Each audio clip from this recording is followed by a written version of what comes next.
Hello and welcome back to our next session of the Ontario Network of CAPC and CPNP projects, our 2023 online conference.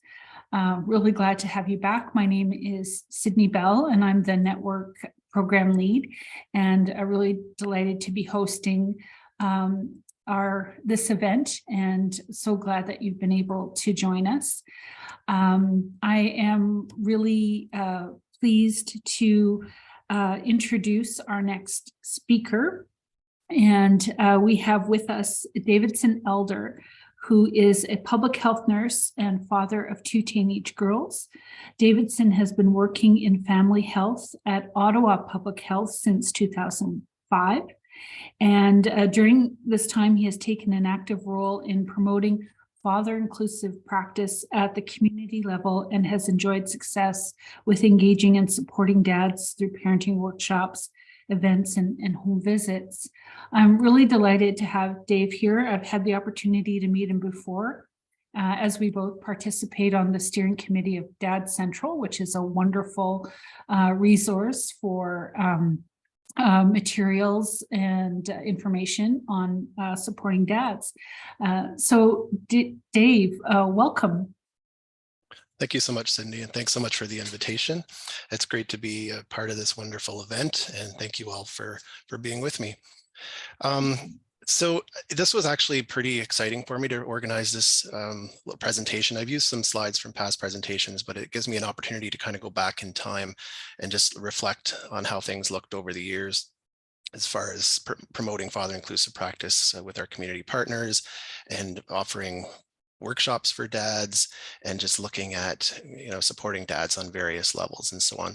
So I'm going to do my very best to keep this information organized and kind of a little bit of a focus on what's happening now, and then we're going to kind of go back in time a little bit and try and keep it as practical as possible. If you have questions along the way, please feel free to flag the questions to Sydney, and we can try and address them throughout the presentation. And then towards the end, I'm hoping to leave about 10 minutes for questions as well. Alrighty, so we'll get started.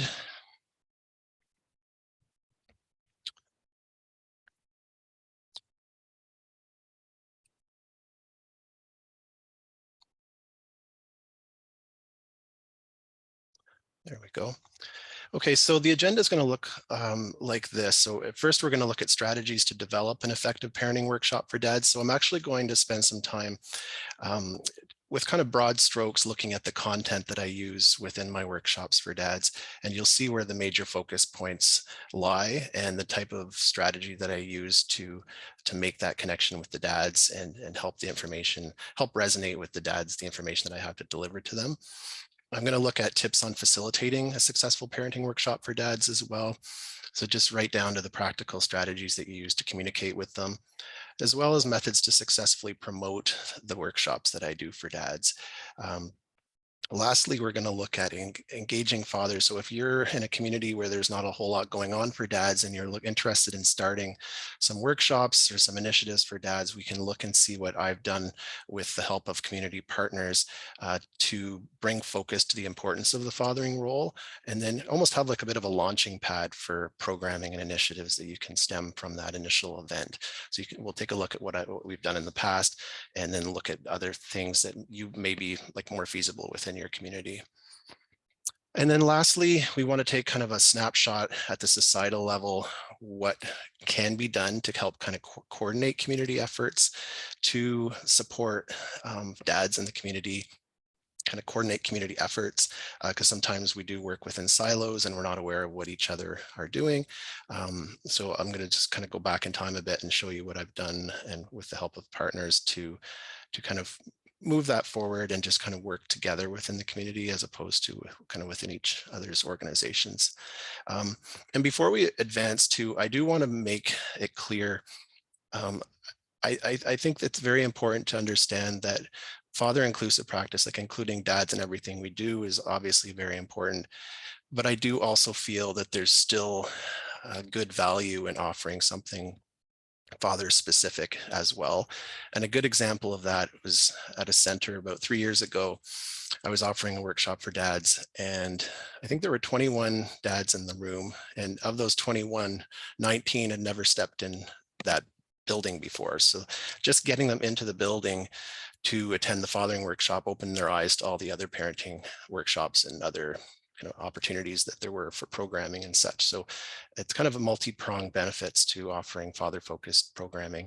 And I still feel that some dads, when they hear parenting workshops, they still feel that it's, maybe a place that there won't be too many dads and they might hesitate from attending. So I think there's a lot of room and opportunity for both father-inclusive practice advancement as well as continuing to focus on dads and male caregivers. Okay, so with workshop development, we'll look at the introduction, the content, and some resources that I generally share.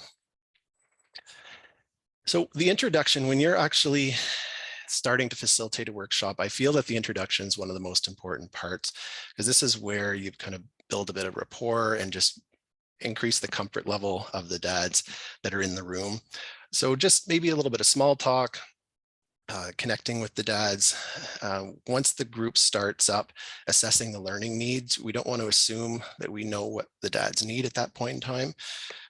If they're distracted or preoccupied by some major challenges or issues in their family, they may not be kind of as receptive and so on. So I think it's important for them to know that we care about their specific needs, the age of their child, the stage of development that their kids are at, and kind of steer it a little bit towards the group as opposed to just going in with a predetermined agenda. And that comes with knowing your content well enough to do so. So I think that's really important, to kind of know your material and be able to kind of navigate through different stages of development depending on the audience. I always say to the group, like, you're welcome to participate as much as you want or as little as you wish. I'm not going to call you out and put you on the spot. And I think sometimes when participants join a group, they often feel maybe a little anxious. Am I going to be asked to answer something? So I think by just kind of setting that ground rule and just saying you guys are just welcome to listen, or if you want to actively participate, that's great too. I think there's a lot of value in just kind of bringing down the tension in the room by making that formal statement. Sorry, I'm getting my arrows mixed up here. With the introduction as well, we're still on the introduction piece. I want to make it clear to the group as well that I'm not basically there to tell them what to do as parents. It's not my role to tell them what they should do. It's more to help them understand the implications of their decisions and their actions when they do parent their children. So helping them make an informed decision is kind of what I'm there for, and I make that very clear to them. And I also let them know it's a facilitation, not a presentation. So I am looking for sharing, and I am looking to learn from each other. And I let them know that I often learn from the parents as well as they learn from me. So it's kind of a reciprocation, a back and forth. And it just kind of, again, brings that comfort level up a little bit within the room to let them know that, I'm not going to talk to you for an hour and then ask you a bunch of questions or give you a test at the end of the workshop. And you'll notice today too, like my style, I'm not a presenter necessarily, I'm more of a facilitator. So this is a bit of a new role for me. So I really do feel that back and forth is the best way for people to learn and retain information. Okay, and then with the icebreaker, I usually ask families to, the dads, to kind of look back on their past. And again, with this icebreaker, it's completely optional, and I let them know that they can answer or not. And I let them know, I say, if you look back in the past, I said it could be your early childhood, it could be your school years, it could be your teenage years. And can you look back to any males that were in your environment that were a positive influence on you as you grew up? And I said it could be a parent, it could be an uncle, a neighbor, anybody. And if you had to think about what it was that they offered you and gave you that made such a positive difference, what would that be? And that's usually my icebreaker. And I usually get 4 or 5 good responses, and it kind of just sets the tone for the rest of the workshop. All right, so getting into the content, and I don't want to spend too much time on the actual content, but I just wanted to kind of make reference to it. I know a lot of you are professionals in this area, so I won't tell you what you already know. Um, so looking at child development is kind of the main focus of the workshops. And I kind of break it down with gross motor skills, and I focus in on physical literacy, like the movement skills that are necessary for a child to excel in sports and physical activity. And I tie it to gym class. So that's kind of my motivator. So when your kid gets to gym class, we want them to succeed. We want them to excel and fit in and be good at gym. So they want to be active, and making that connection of being active to mental health and being accepted within the class and connections within the various students. And I also talk about the power of role modeling physical activity. So more than just telling children what to do, but doing it yourselves. Because I often make the reference that kids often look towards their parents to know what to do, as opposed to just what the parents are telling them. So if you're actively involved in the physical activity, your child is more likely to be active themselves, and you're planting seeds for future interests as well. So if you're being active and that's what they enjoy, versus something like maybe more sedentary activities. That which brings us into screen time. Screen time's something else I always kind of talk about the impact of screen time on physical activity, on development in various areas. And again, this workshop's not about screen time, so I won't go there too much, but I do want to make sure that you guys are aware of the importance that would be within that workshop. Fine motor skill development, looking at various areas to promote those fine motor skills, the importance of vision screening as early as 6 months to help with children and their development, because the kids won't have any context and they don't need to be participating in the eye exam, because it's an objective examination as opposed to a subjective examination. So the optometrist can tell if there's a vision disturbance without participation from the child. So just flagging that for them as well. And when I'm doing a lot of this education, again, around screen time and so on, I'm simply sharing guidelines with them and helping them understand that when they're on their screens, they're not doing a lot of the things that do promote their development. There is not a lot of cause and effect information that I'm able to use within our teachings, but I think it's important to kind of highlight some possible areas that could be affected, because it's kind of an unethical area of study. So I don't know if we'll ever see cause effect data, but I do like to highlight that as a very important area for parents, especially in this day and age.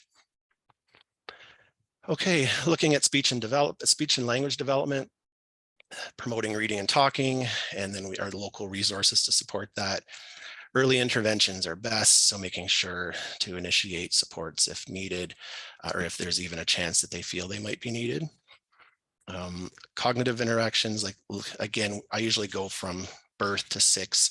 So I use concrete examples of, just like eye to eye at their level, just positive interactions when they're babies, responding to their cues and so on. And as they get older, asking your child about the story that you read to them, challenge them with questions that make them think.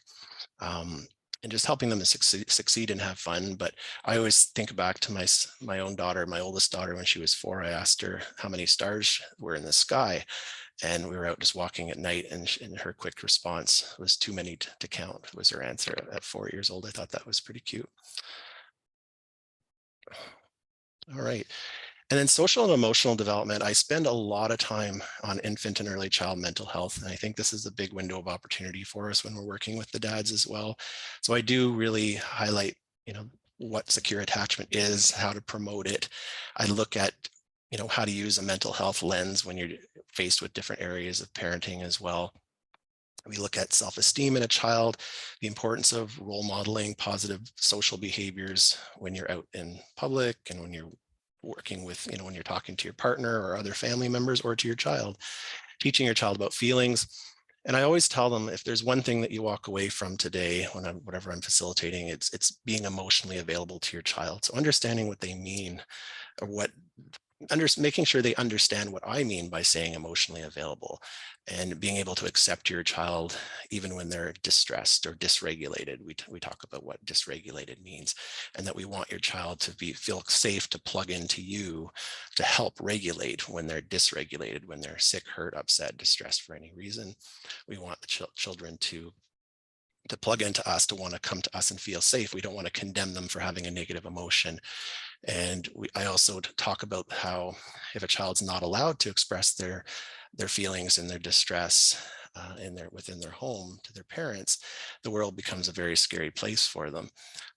And they have a very difficult time learning how to regulate those negative emotions in a positive way if they're shut down every time that they whine or cry or fuss. I also talk a lot about the power of a hug and helping a child calm down before you can speak to your child, and before they can actually physically speak to you, because often they're so upset that they can't. So that's a big part of this workshop too, is just having that emotional connection. If they can walk away knowing how important it is to comfort a child when they're dysregulated and upset and distressed, then I feel that everything has been worth it, even if a lot of the other details weren't retained. And as I mentioned, we go through sleep, we go through feeding, challenging behaviors, interactions, and crying with a mental health lens. We look at these different areas of parenting, and how we be sensitive, how we don't, isolate and scream at a child and lock the door on them if they're not sleeping well, or if they're having troubles with nightmares and so on. Feeding, we read the cues, we're sensitive to their cues. We don't make, it's up to us what we put in front of our child, how much and when we put it in front of our child, but we want to leave it to them how much they eat. We look at challenging behaviors. We break down discipline at various stages. We look at the interactions and the importance of being consistently sensitive and responsive. We look at crying and what's happening in a child's mind, and how to better understand crying, and to help families know that it's not, not voluntary, and that they're not able to explain their feelings a lot of time when they're in a heightened response. And I also talk a lot about how a child's ability to display and demonstrate dysregulation and stress in general, it's very developed. Kids are very good at expressing their emotions when they're upset or hurt or threatened. But their ability to control their emotions and kind of put the brakes on those emotions is quite limited. So that's where we come in to help them learn how to regulate those negative emotions in a positive way over time. Okay. By consistently responding. And there's various other things we can do, which I do discuss.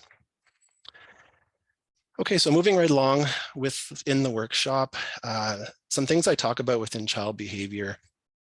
I talk about the social theory of temperament, and I also explain to the group that it is a theory. So it is, it can be taken as what it is, or it can be, some people may not completely agree with it, but I do talk about the social theory of temperament and the fact that children are born with personality characteristics.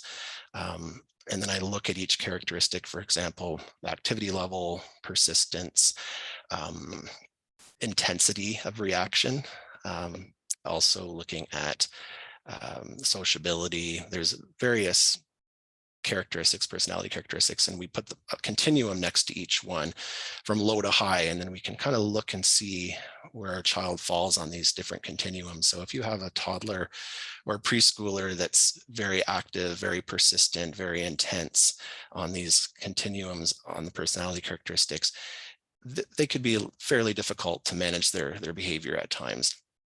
And what I help families see and dads see is that you could do everything by the book as far as raising, a healthy child that's meeting their milestones and so on, but you could still have a child that's still difficult. So I make it clear that, you never want to blame yourself if you're seeing some difficult behaviors. You don't want to hold yourself responsible for that. You have to understand that some of these behaviors can be connected to their temperament if you look at the social theory of temperament. I also make it clear that these characteristics can be changed slightly, like gradually over time through positive experiences and such. But to know that you can't, if you have a child that's really intense and explosive, if you are intensive and explosive, to try and stop them from being intensive and explosive, you're actually just going to reinforce that behavior because your child's looking up to you as a role model. It's not a good strategy to scare your child into behaving a certain way. It's better to kind of pull them in that direction and make them want to behave in that certain way. So that's kind of where that discussion usually ends, where it ends up. And then instead of focusing a lot on, or at all on yelling and being, having a kind of a punishment kind of strategy with your kids, we look at areas that will really give us a good return on our investment. And we look at the environment that the child's in. We look at age appropriate toys. We look at this, adequate space for the child to be the child that they are, to celebrate the fact that kids are programmed to empty drawers, make messes, and so on. And it's important to create a safe space for kids to explore their environment in a safe manner, and to not have to kind of chase them around and tell them to stop doing everything that they want to do. And we also want to make sure that, when working with the dads, we talk about the importance of role modeling, how we talk to them, how we talk to our partners, how we, talk to the cashier at the store when we're with our child, and just to let dads know that kids are watching them at all times. It's not so much about what you tell your child, it's about what you show your child. And I make that very clear along the way when I'm presenting to them. Excuse me for just a moment. When it comes to communication and role modeling behaviors and so on, I also make it very clear to dads that, it's not just about what's being said with the communication, but we also think about our nonverbal communication as well. So our intensity of our speech, our tone, our volume, our gestures and whatnot.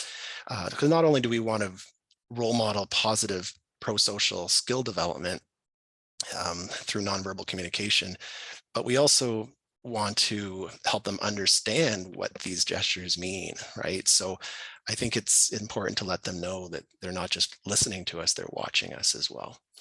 Looking at fatigue, your kids on a sleep schedule, like all these factors affect the behavior of a child. And I usually ask the dads for their thoughts on what they feel impacts their behavior, and fatigue often does come up.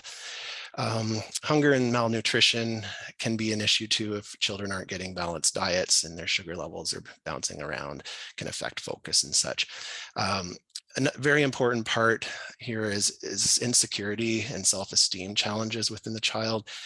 So when it comes to self-esteem, I often share that a good way to raise a child's self-esteem, other than just telling them that they're good and that they, you love your child and so on, which are very important, but showing them that they're worth your time, right? So taking an interest in what they're interested in, putting away your distractions, such as your phone, turning off the TV, the radio, whatever it is, and just spending that one-on-one time, whether it's indoors or outdoors, whatever it is your child likes to do, whether it's having a tea party or playing blocks or whatever it happens to be. So if you show your child that they're worth your time and take an interest in what they're interested in, there's a good chance that you're going to be able to raise their self-esteem. The insecurity part, if a child's insecure and they feel like they're yelled at a lot, or if they're scared and they don't feel comfortable expressing their emotions, then, being more emotionally available as a parent can help with that security, right? So if a child has low self-esteem, is very insecure and scared to express their emotions, and their role models are not positive, then that's a good recipe for some behavior challenges. So often parents are looking for a simple strategy to can isolate and fix a problem. But often those can be just temporary solutions if you have issues with security, self-esteem, and environment. So I look at these as the foundational stones underneath a child's development and behavior. And I think that it's worth investing a lot of energy into those areas, as opposed to trying to change a child's temperament. That's very difficult to do in a short period of time, if at all. Okay, I should just I just want to know, Sydney, if there's any questions at this point before we continue on. Hi, Dave. No, I haven't seen any questions yet. I've been Okay. posting some conference reminders in the chat. Okay. Yeah, Great. not at Thank this you. point. Thank you. So at this point, we're kind of gravitating a little bit more away from the content, and now we're going to be looking at facilitation, we're going to be looking at promotion, and then we're going to look at more kind of community level initiatives that you may be interested in pursuing. So additional points of discussion as I'm closing up a group. I look at the art of fathering or parenting as not only what we do as parents, but how we do it. So just for parents to be mindful of how they do things with their child, like that sensitivity that they're using, that responsiveness, that excitement level, that, are you getting down to your child's level, and so on. I also look at the impact of family dynamics on child development. If we're not addressing that at all or looking at that, we're missing out on a huge opportunity to affect a child's development. Because I believe, as a parent, you can do everything necessary and you do everything really well as a parent as far as raising your child. But if you're not focusing on the energy within the family dynamic and the household, then that, if it is negative, that can kind of have an awful effect in the wrong direction on child's, ability to feel safe and to develop in a healthy way. So I think it's worth bringing up the implications of negative family dynamics versus the benefits of positive family dynamics, and the importance of sheltering kids from arguments and just being mindful of tone and volume and things like that. Looking at parenting capacity, and this is a really important one as well that I really like to highlight. You can write parenting books and know everything you can know on parenting, but it doesn't necessarily mean that you're going to be able to put it into practice. So we want to be the best versions of ourselves that we can be as parents. And a happy parent, if you're happy, that happiness can kind of transcend all aspects of parenting, help you be more patient, help you be more engaged, help you be more excited, animated, fun, and energetic with your child. So as a parent, if you're struggling with mental health challenges or work stress or financial stress or relationship problems, it's just, I think, really good to assess what's bringing you down and to try and address some of those stressors, and understand that we can't often fix everything, but even if we try and minimize some of those stressors, we can, and I guess as a result of that, our resiliency level can kind of increase, and we can be closer to the version of ourselves that we want to be as parents. So just not neglecting to look at that parent capacity thing. It's like, how are parents doing? Sometimes it's just a matter of taking a lunchtime nap, or getting to bed a bit earlier, or making an appointment with a therapist, or it could be something financial as well. It could be anything. I've even had dads just go in different directions in life because they were very successful in their career, but they just didn't have anything left for their kids. So they made some major turning points, and it wasn't that I told them to. It's just I helped them understand the implications of certain decisions in life, and the pros and cons of certain things, and that's what led to that big decision. So yes, I just wanted to kind of highlight that. And sharing of websites, the Dad Central website, dadcentral.ca. Many of you may be aware of this website. It's evolved a little bit over the years. This is kind of the authority in Ontario on fathering and positive fatherhood practices. Also a wealth of resources. There's free downloadable PDF booklets on various areas, like within the first, up to preschool age for children. And there's 2 landing points on that website. There's 2 portals. There's I'm a Dad and I'm an Organization. So depending on who's accessing the website, you can kind of go in and navigate through. There's also a link to the New Dad Manual, or you can click on the New Dad Manual. That brings you to a series of videos that dads can watch that's targeting expectant fathers, as well as dads with kids up to, I'd say, maybe 6 months of age, if dads are more into videos. So that URL will bring you there, but you can also get there from the Dad Central website.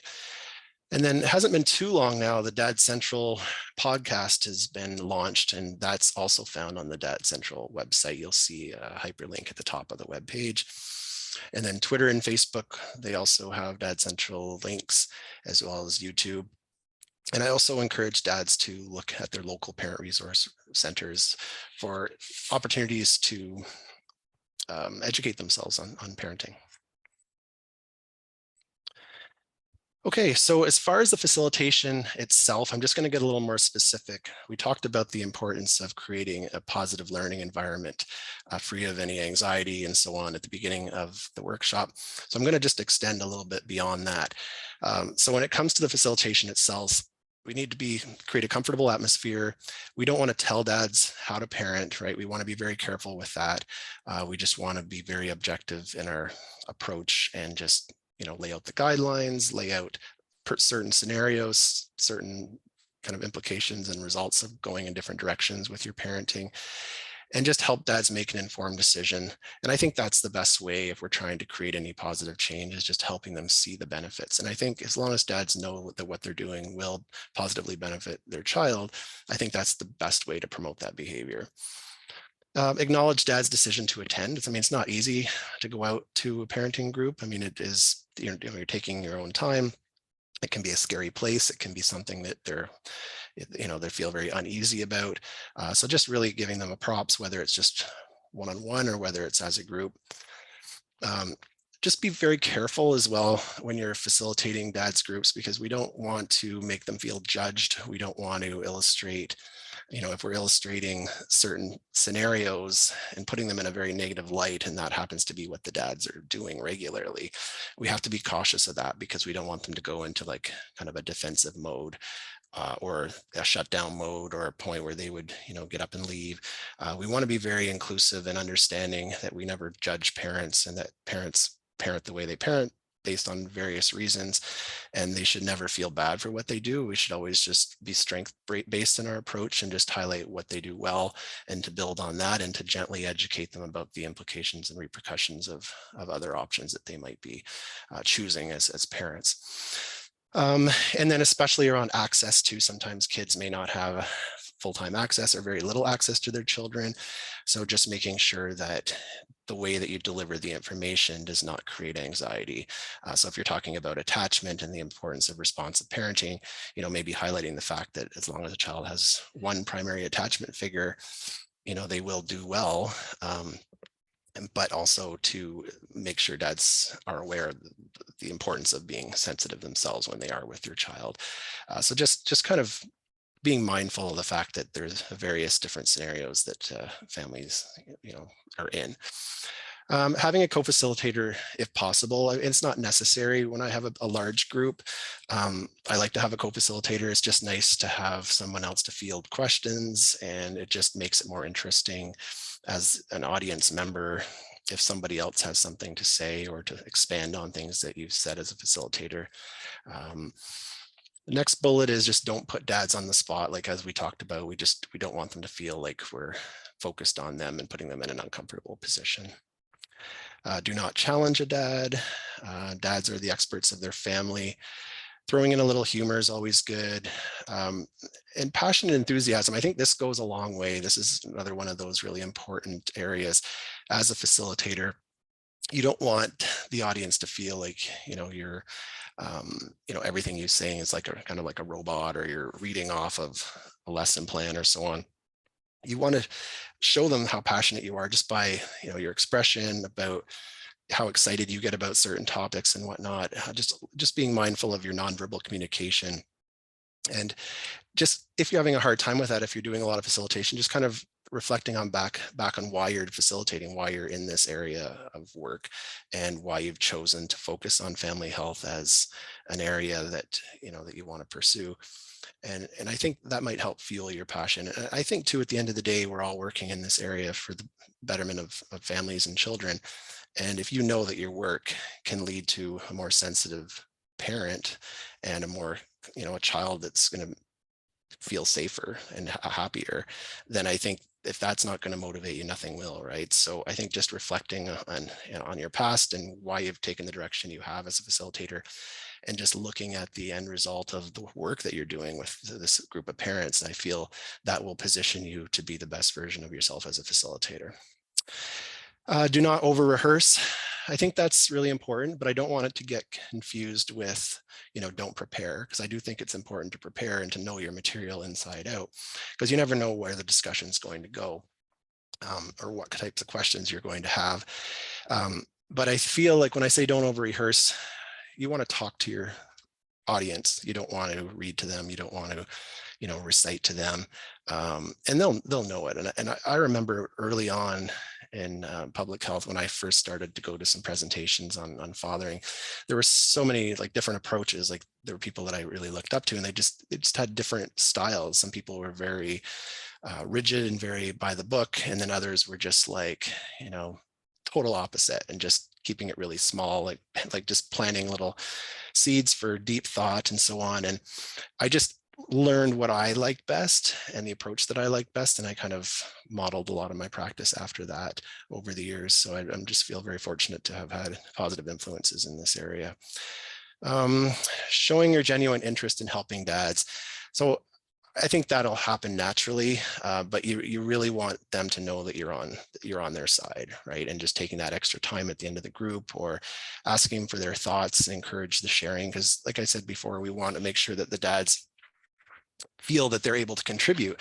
So as a facilitation, if a dad has a question, I often put it out to the group and see what types of suggestions we have, right? Just to kind of get that sharing going on, because that's how the best learning seems to happen. Alrighty, so now we're going into promotion. So how do we get the message out? How do we get dads into the seats? That's where we're going next. So when you're creating a promotional poster, we want to make it very clear what the benefits are for the dad of attending the workshop. And we want to motivate the dad to attend by highlighting the benefits for the children. So I think that's a really important takeaway. So looking at how the children will benefit, right? So that's probably the most effective way you're going to have to bring dads into your group. If you don't highlight how the children will benefit, the chances of them attending may be less. Effective graphics can be good, warm and welcoming. This is an example. It looks like the top might be slightly chopped off, but it'll give you enough information to kind of see where I'm coming from. So this is an actual poster that we used back in 2018. So Power of Dads, a parenting workshop for fathers and male caregivers of children birth to 6 years. So we know who it's for. A little friendly, warm graphic here, information on date and time and location. And then what I was talking about around the benefits for the child, this is the kind of the hook that I have on here, is learn about child development and new ways to help your child reach their full potential. So that's what I use to bring dads in. And you can rephrase that. You can come up with different ways if you want to be more specific in what you're addressing within the workshop, whether it's just an area of child development. But whatever you do, if you help a dad understand that his attendance will positively benefits his children, then you've done pretty much all you can to get the dads there, because I feel that that's one of the best ways to do it. As far as promotion goes, depending on where the host agency is that you're facilitating, they'll have their own networks to promote through. I think if you have a good product, if you've got a really good kind of sound approach and good content in your workshop, word of mouth can be really helpful.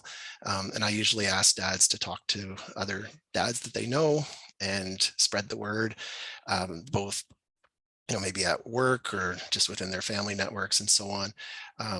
I think it's really important to have something good enough that people are going to want to promote it to their friends and family. Internal and external promotion. So within your organization, out to community partners, social media, obviously nowadays, that's a huge medium for promotion, newsletters and calendars, TV and radio, anything specific to dads. There seems to be an appetite for that in the media. So if you do start something up, an initiative similar to what we're going to be talking about shortly, it may garner media attention that you can kind of leverage to promote your kind of ground level parenting groups and such that you might want to offer. And then workplace health is another area that sometimes is untapped. So if you're able to tap into employees that focus on workplace health, so workplace health departments or human resources or whatnot, if they have personnel that overlook the health of the employees within the organization, they might be good places to target if you're trying to offer, let's say, like a lunch and learn within an organization, or if you're just looking to promote your group or your workshop that you're hosting somewhere else. I just think it's a good place to reach a lot of dads and male caregivers. All right, so now we're going to look back to see what I did with the support of community partners. And I do want to make a special shout out to a couple people. One of them is Naomi Pramsma from Salvation Army Bethany Hope Center, and also to Brian Desjardins from Brighter Futures, who's now located at St. Mary's Home in Ottawa. These two individuals were really important partners of mine, and without their support, a lot of these things wouldn't have been the success that they are. So I just wanted to make mention of those two individuals, and some of you may know who they are. So when I started in public health, I was working with Salvation Army, and they were trying to get dads into their center. They were attracting a lot of young moms, but the young dads, they had tried various strategies such as, I think street hockey and maybe some basketball and so on. I don't want to, don't feel safe quoting specific examples, but they had tried different strategies and they were having a hard time reaching dads.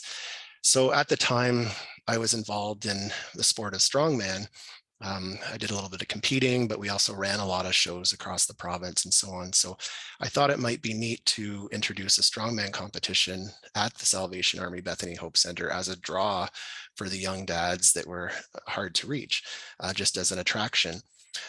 So in 2006, we launched our first competition, and we had 300 young parents show up at the event. Many of them were our target population, the young dads. So we were really excited to have that happen.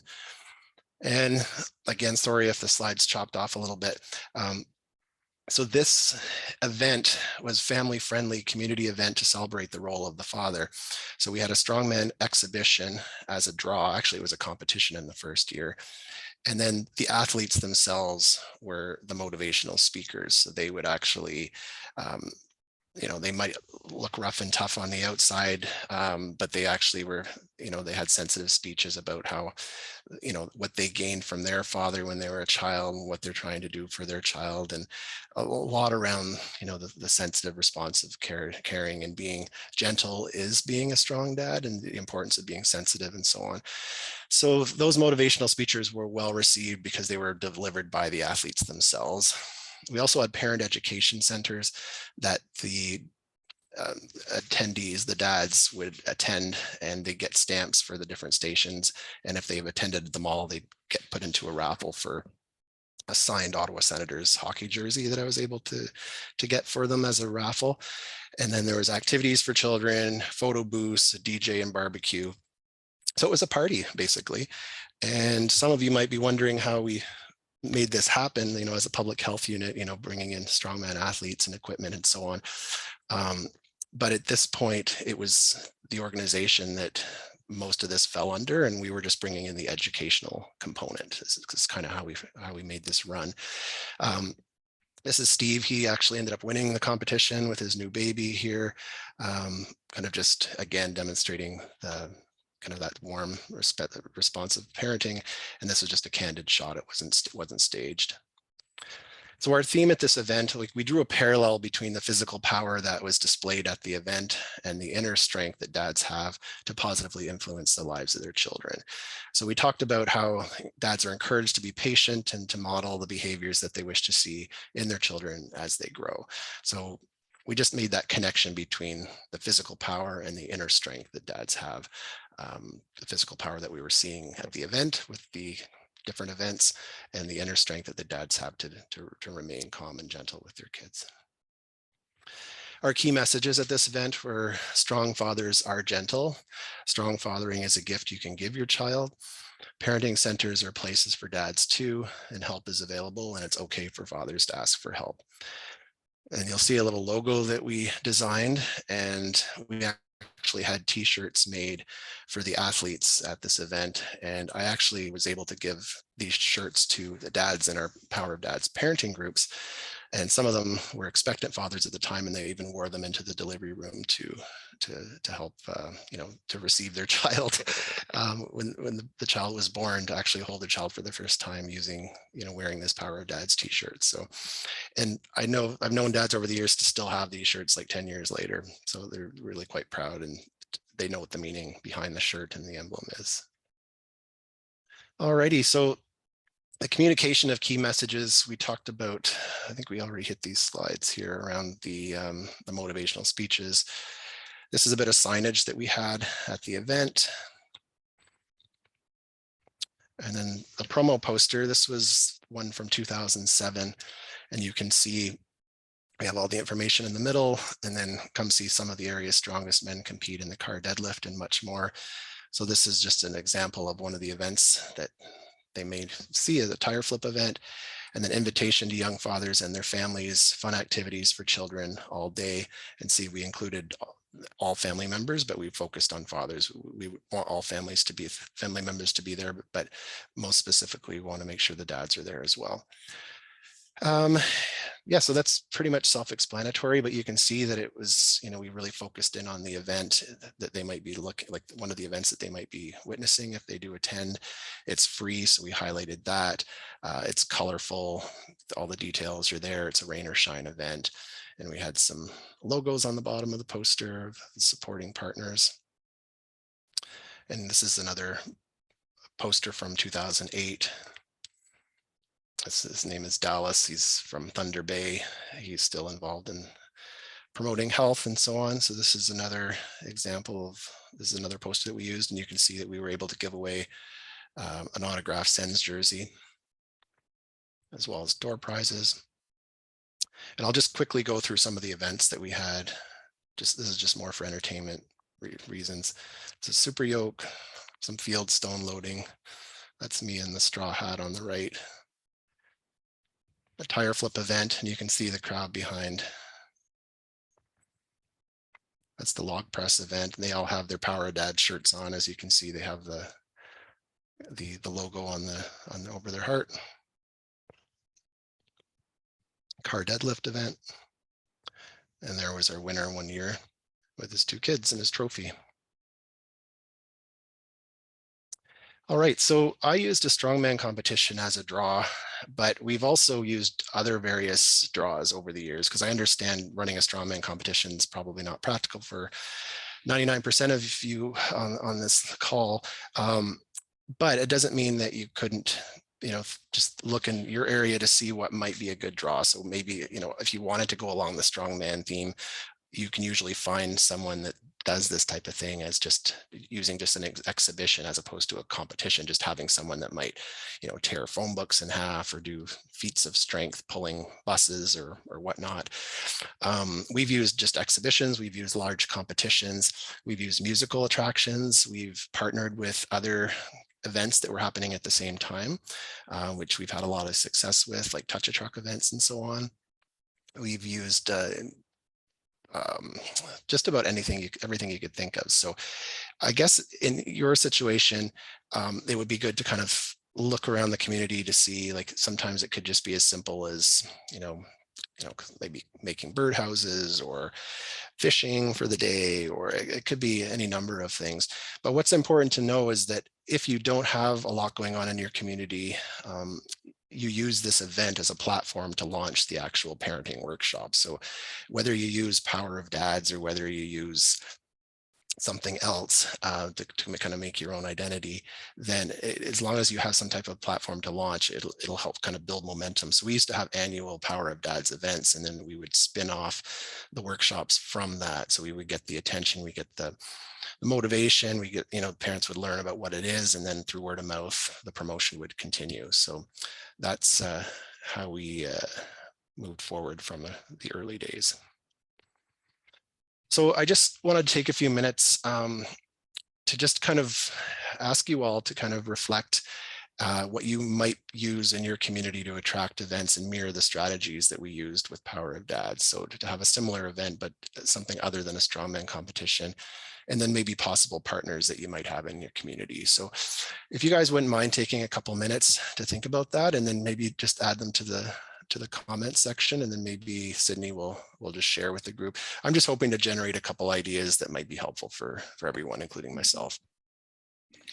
Well, it's funny, of course, my mind, Dave, went to, I guess it's very similar to strongman event, but I've been to a couple of Highland Games at Celtic festivals, So it's that sort of same theme. But then I also just thought of in where I'm living now, apparently there's a yearly Elvis impersonation festival. Very cool. So maybe, that could be an event to partner with and find a way to, tap into Yep. that for the fun. Sounds great. I think that's the best way is to look at what's going on and to see if you can partner with them, and then just, start small and then see how it goes from there. Yeah. So, I see Heidi has posted in the chat. We have Touch a Truck every year.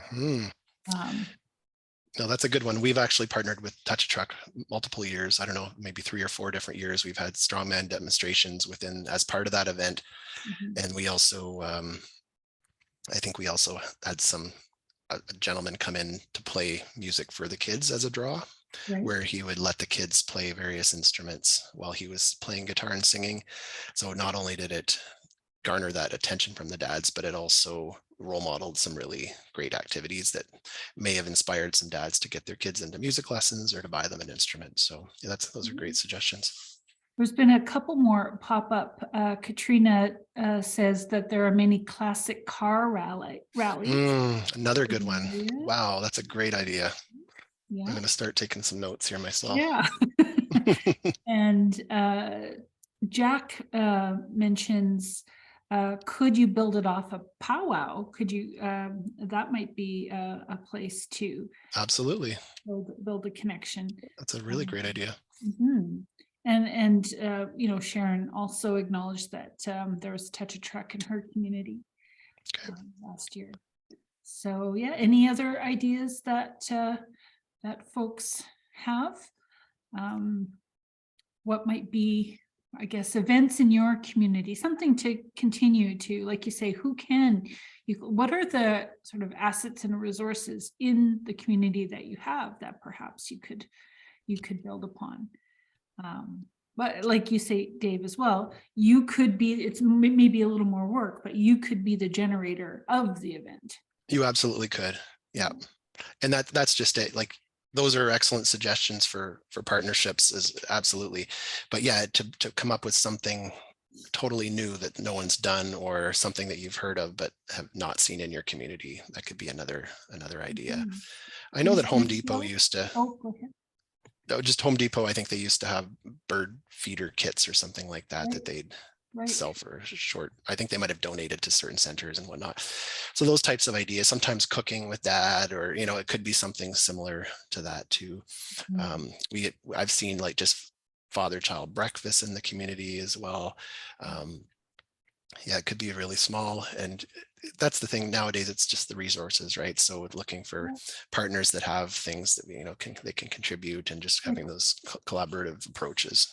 Most communities have naturalist organizations that go on birding walks. Another great one. I see Michelle has suggested winter carnivals.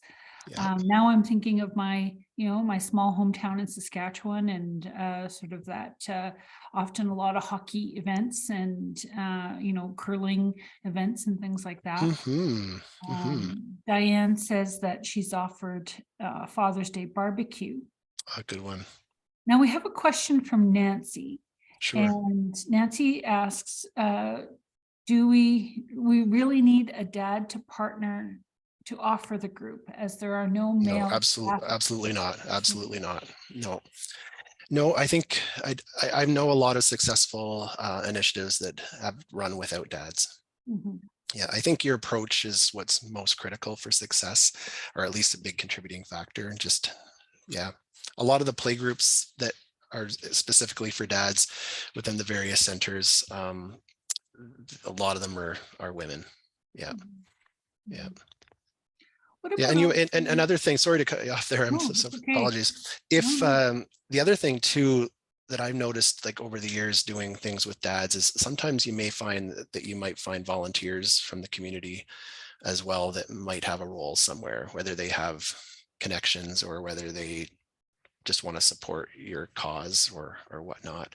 I understand that there's some background work that would need to be done with that, but just always to like, I guess to kind of be mindful of the fact that some people just really want to help and are really good at helping others, and then looking at Mhm. outside of your organization for resources, whether it's on a volunteer level, or I just wanted to kind of put that out there.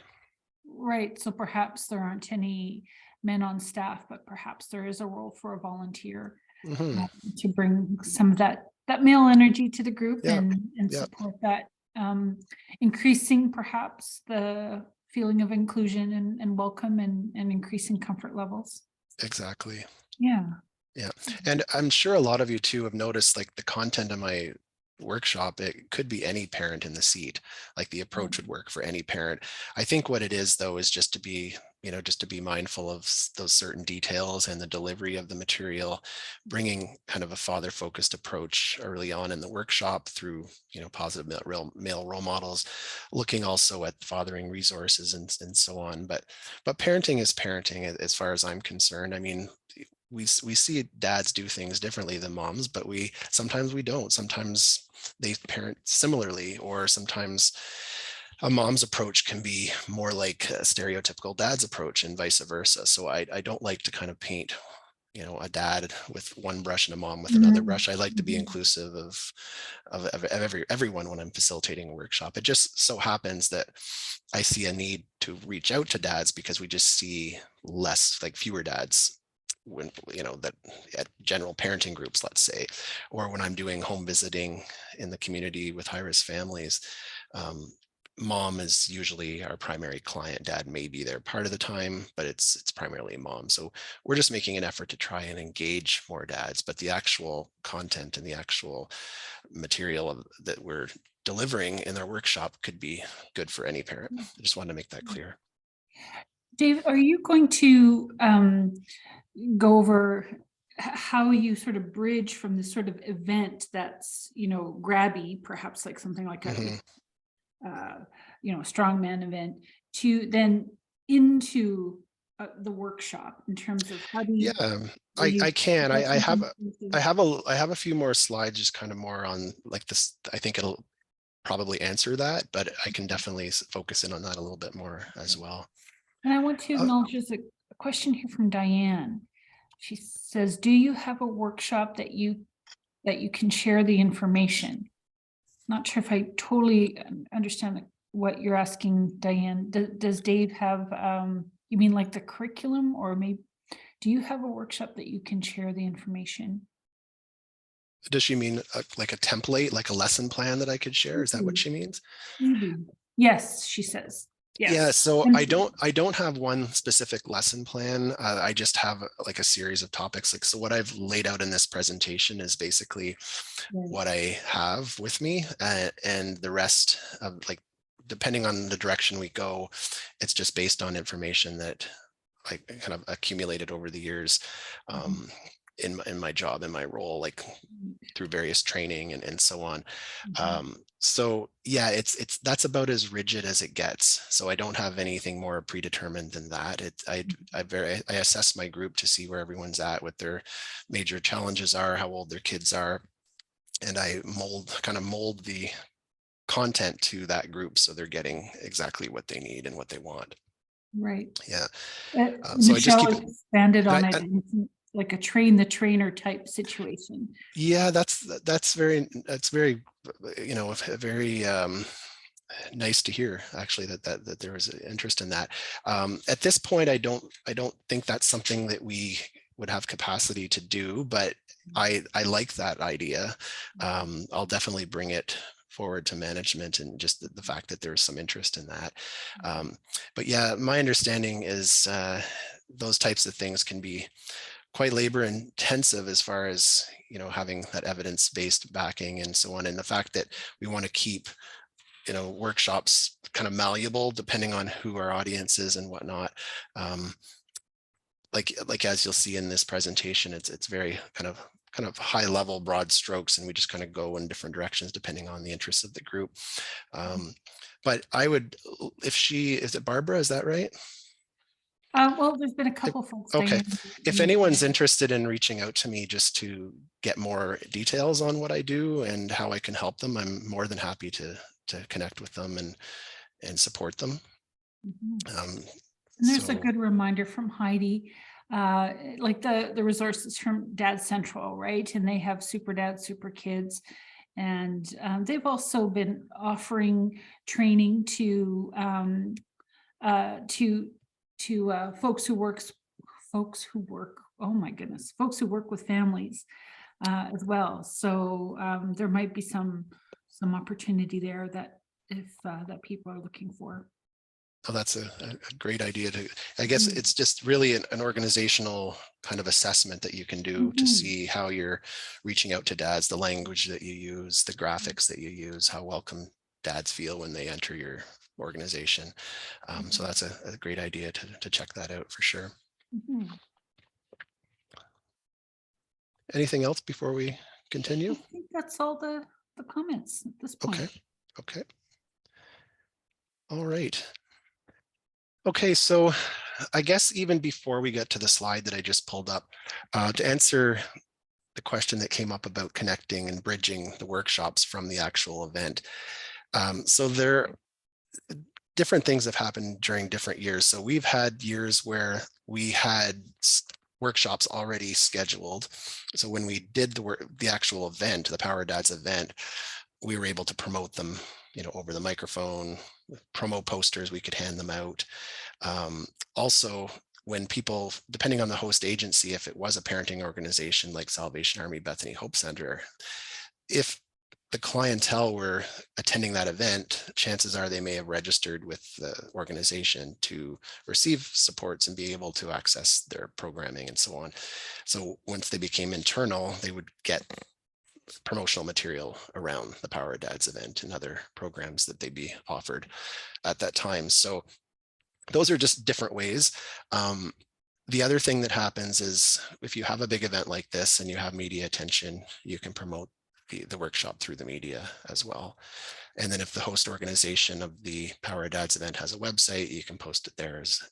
And honestly, what normally happens is once the dads come to the group, they tell their friends, they tell their other dads that they know. And then the next one that you offer, it would just be word of mouth promotion. Historically, we had 3 workshops for Power Dad series, and now we're down to 1. I think the most workshops I've facilitated in a single year is around 30. And then other years, just a handful depending. So I'm just starting to kind of get back up and running after COVID. I was redeployed to the COVID response for 18 months. So was completely uprooted from my regular routine. And now I just did my first one in Barrhaven back this like late January, I believe it was. And yeah, we had a pretty good response for not having ran them for a couple of years. So yeah, so I think does that kind of answer your question? Yes, absolutely. Okay, Thank you. great. All right, so again, looking back, I'm bringing you now back to maybe 2012, 2013. We noticed that a lot of things were happening for dads, but nobody really seemed to know what each other were doing. So with support from St. Mary's home staff, we looked at hosting a Dad Central Ottawa kind of committee. So what we wanted to do is reach out to all organizations that we were aware of that were offering services for dads, whether it was counseling or whether it was programming, workshops, what have you, and just send them an invite to attend this meeting to kind of look at coordinating community efforts to engage and support positive fathering in Ottawa. And I honestly can't remember how many we had at our first meeting, but I want to say it was close to 20, which was an incredible response. We served, tea and treats and so on, and we had an agenda and minutes, and I chaired these meetings, and it was just a great opportunity for networking and sharing, and just knowing, what's happening across the city, and then being able to cross refer to different organizations and so on. So that we saw a lot of value in that. And then when we did offer workshops, then everyone would know about it, right? So you'd be able to put it on the radar of everybody. And we looked at everything. We looked at playgroups, we looked at workshops, we looked at trainings for professionals, like around father inclusive practice and so on. Everything was kind of mapped out.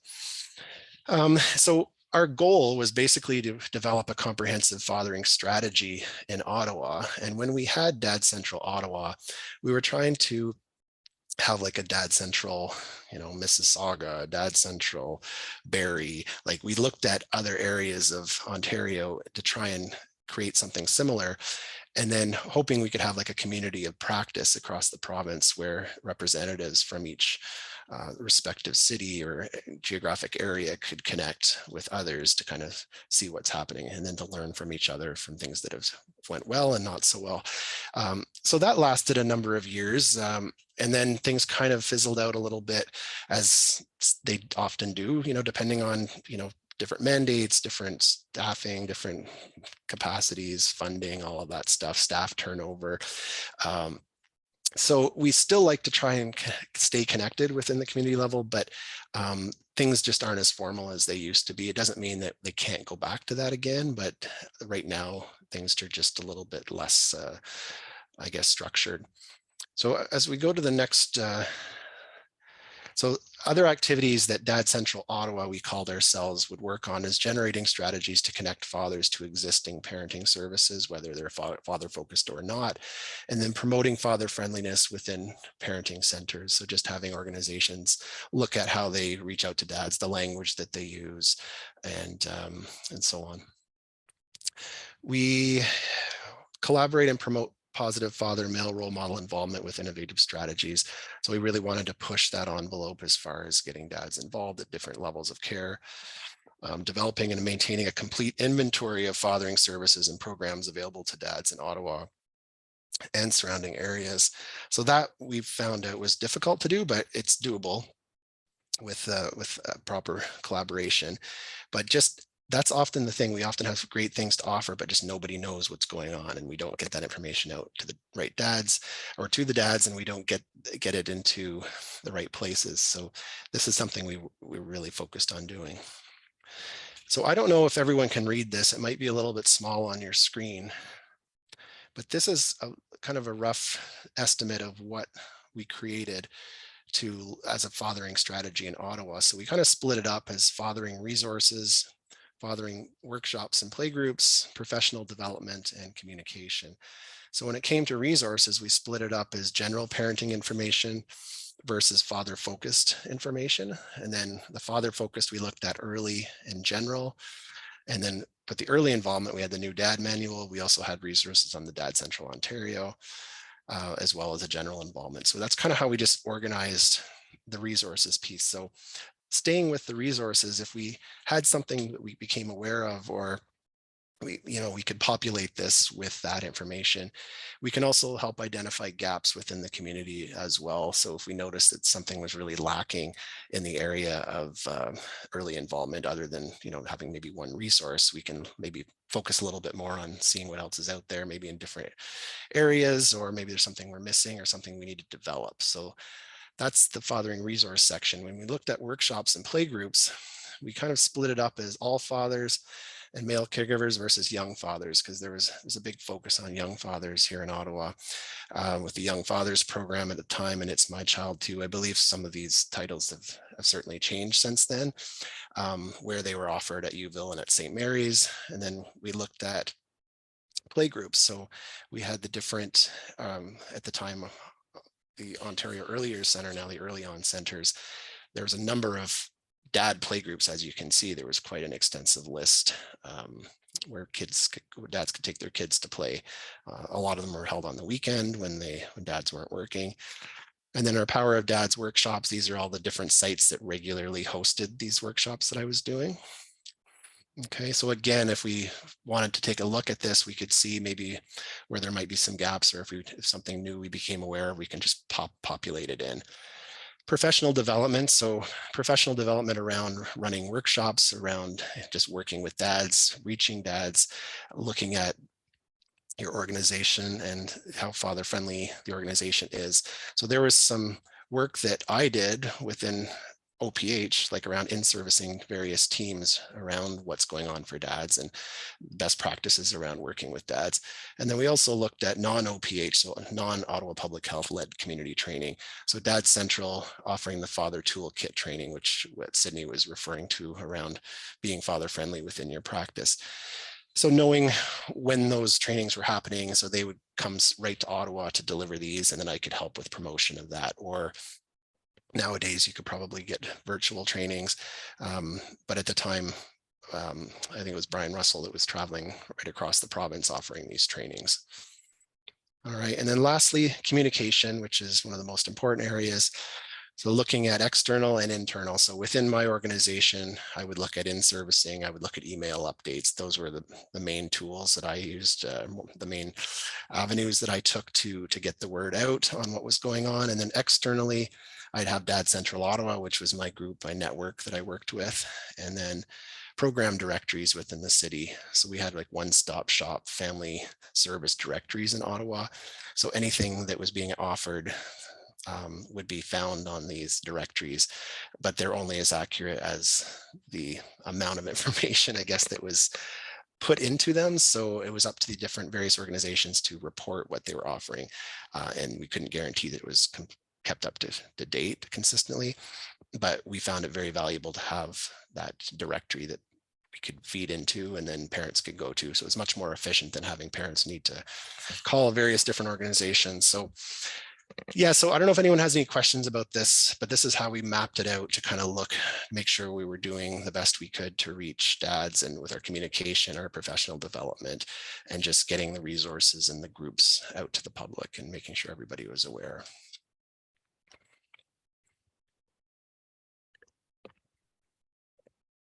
Thanks. I'm not seeing any questions, Dave. Okay.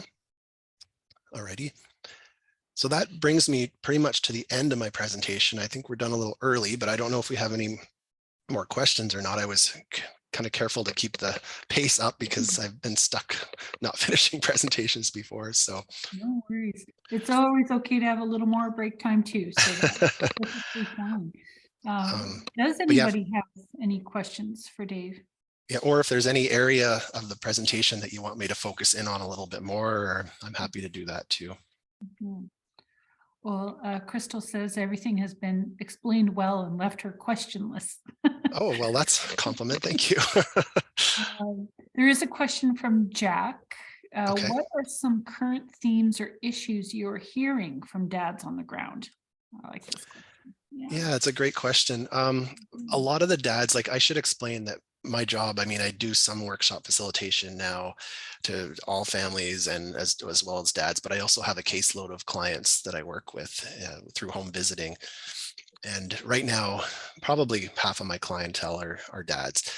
And what I see a lot of is just a lot of legal stress, like around access and custody, and just in some cases, the child was apprehended from mom and left with dad, but now dad is in a situation where he is, all these conditions are put on him to get the child to the access visits when he's busy at work, and just a lot of stress on dad and conditions that he has to meet, but it wasn't his, the situation was a result of his partner having challenges, not himself. So it's, I do see a lot of stress around access and, whether dad has various children from other partners or whatnot. I also see a lot of dads suffering from past trauma, whether it's sexual abuse trauma. I also work with incarcerated dads with heavy charges and conditions like living in halfway houses and so on.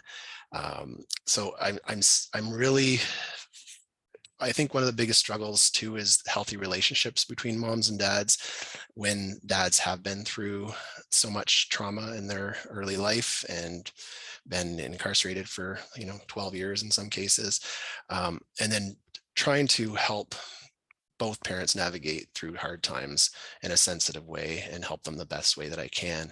I'm seeing a lot of that. I don't know if that is what you're curious about, or feel free to ask more specific questions if you have them. Thank you. very much.